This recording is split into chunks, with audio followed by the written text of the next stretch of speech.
Welcome back to Tyrannosaurus Riffs. Today we're going to shoot out a Peavey 5150 and an EVH 5150 Iconic. Alright, before we dive into the shootout, I want to talk about these amps for a second. This is a 1993 block letter. It does not have the original tubes. It has the exact same tubes as the Iconic does right now, which are the JJ 6L6 and 12AX7s. Now the block letters got 4 of the 6L6 and 5 of the 12AX7s, where the Iconics got 4 of the 6L6 and 2 of the 12AX7s, because it's kind of got a hybrid thing going on this one. These amplifiers were both designed by James Brown, which I know a lot of people were concerned about these being made in China when they were announced, but James Brown being the designer kind of took my worries away, so I picked one up. Now, the block letter is 120 watts. The Iconic is 80 watts. This one, the Iconic, is also a lot more modern. It's got more features on it. I mean, it's almost a 30-year difference in the amplifiers, so of course that's going to be a little bit different. One of the things I like the most on it is that it's got a quarter power mode, so if you're cranking on 80 watts and it's getting late at night and you don't want to frustrate your family or your neighbors, crank it to 20, crank it down to the 20 and keep enjoying your riffs. Now this one's also got a built-in noise gate that only works on channel 2, your red channel, okay? And then it's also got a burn, which is like a boost, that adds an extra 10 dB if you want to use that, and that's also foot switchable, so that's pretty cool. The Iconic has also got direct out on the back, so you can plug right into your interface if that's what you want to do, and that's a pretty cool feature as well. I really like that. But another thing you'll notice, I've got the knobs, the pots set in the exact same spots. That doesn't mean the settings are the exact same, because the pot values are drastically different on these amplifiers. One example would be that on the block letter, the presence doesn't really start to work until after 6, closer to 7 on mine. And that was just something James Brown had made a mistake on, and he was talking about that on a lot of different people's Iconic demos and reviews. So he said that the presence controls max out the same, but where on the Iconic 1 to 10 you're going to hear some shifts, the block letter you really don't hear it until after 6. And you know, the pots are just different. They're not the same. So even though it looks like it's dialed the exact same, it's not the exact same. So I just want to throw that out there so everyone's aware, for full transparency. Now, rather than just keep talking, let's get to it. So this is the Epiphone Bjorn In Flames signature guitar. I'm not going to say his last name because I'll probably say it wrong. EMG 81 and 85 in the gold metalworks. We're going into a Mesa oversized cabinet, but I am running this all through the 2-Notes Torpedo Captor X for better audio representation on your side. And this guitar is tuned to drop C. So we'll do a few riffs on the green channels and then the red channels. So let's just get to it. One more quick note that I almost forgot. I am switching these via the Airstep, and I will throw the indicator up so you can see which one is which after this first riff. I'm going to play the riff through both amplifiers. I want you guys to guess which one you're hearing. Are you hearing the block letter first or the Iconic first, or vice versa? Drop your comments below, you know, whatever you want to do. So here we go.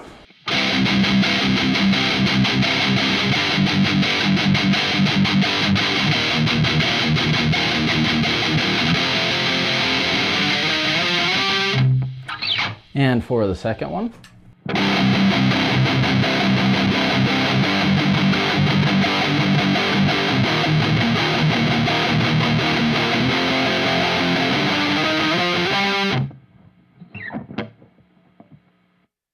All right, which one did you hear first?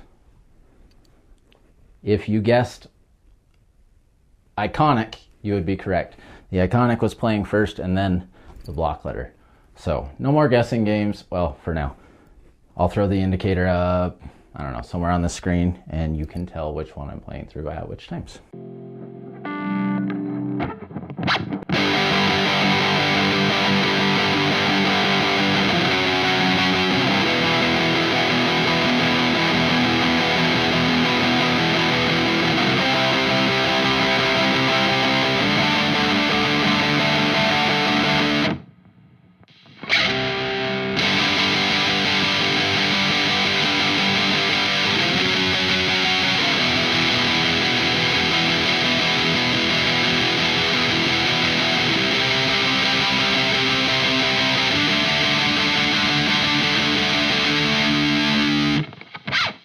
you guys gaining an opinion yet? I think the Iconic's a little bit more modern sounding. It's maybe got a little bit more gain going on, but they both sound great. I like both of them, and I'm really happy to have both, so.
What you guys thinking? They both sound good? Or does this one sound like crap? I don't think it sounds like crap.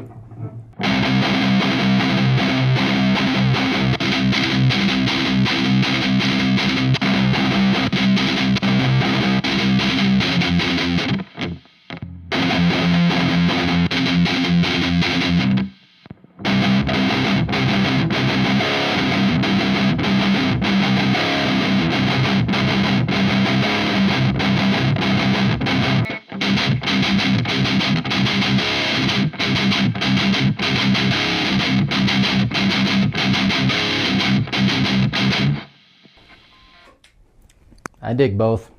They can do whatever you need them to. Let's move on to the red channel. All right, and we're on to the red channel.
So obviously these amplifiers are not the exact same. I think in this particular setting that I've got you guys in, you can tell which one is which pretty easily.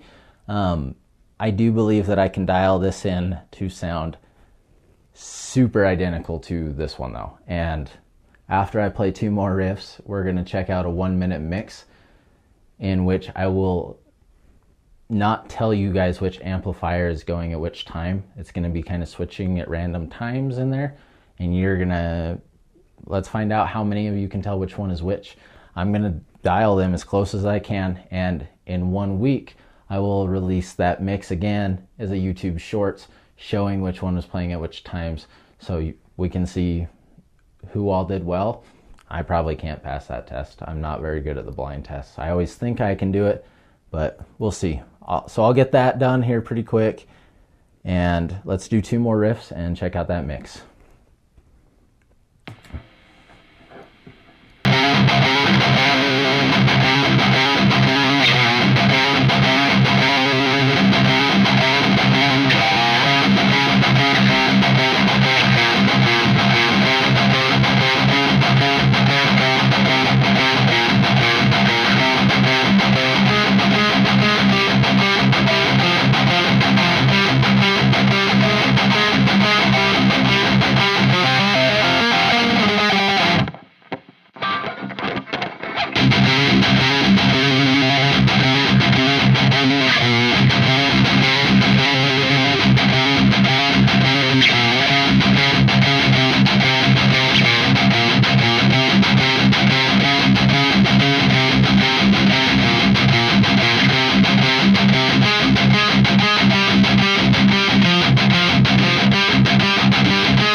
All right, let's move on to that 1-minute blind shootout mix thingy. Again, I'll post the YouTube Shorts next week showing which amplifier was playing at which time. So if you guys want to write down your answers, drop comments down below, however you want to do it.